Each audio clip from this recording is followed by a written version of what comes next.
Assalamualaikum. Hari ini saya nak tunjukkan cara tukar bateri remote control untuk X50.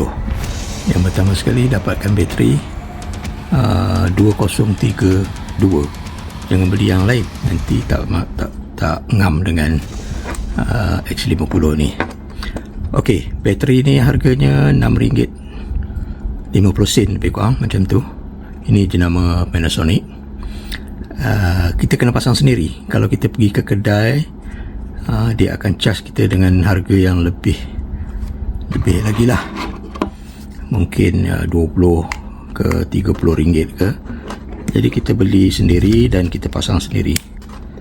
Okey, kita buka dulu bateri ni. Okey, jadi ini baterinya. Okey, sekarang kita nak buka yang ni. Macam mana nak buka ya? Okey, kita tekan di sini sebelah atas ni. Tekan dan kita tarik saja. Kemudian kalau kita lihat di sini ada macam lubang sikit. Kita masukkan macam kunci ni. Kita tolak saja. Jadi dia terbuka. Jadi mudah saja. Hati-hatilah jangan berubah kedudukan ni. Kemudian kita keluarkan bateri yang lama ni.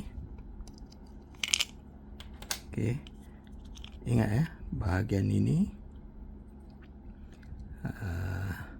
jangan terbalik pula macam tu. Okey, ini bahagian atas. Jadi kita masukkan bateri. Tekan sampai dia bunyi. Kemudian kita tutup semula.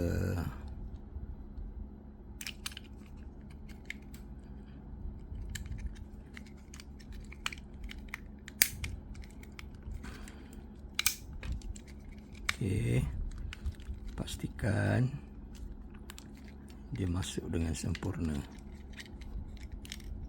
Allah, terjatuh baterinya.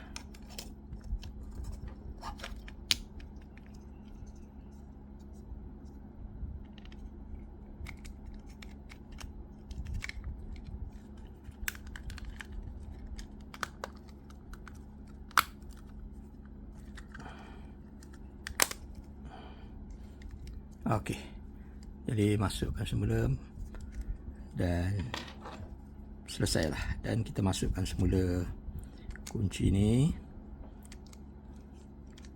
Mana dia? Oh, so masuk sini macam ni ya, bukan macam ni, macam ni. Kemudian klik balik. Jadi selesailah. Jadi kita dah selamat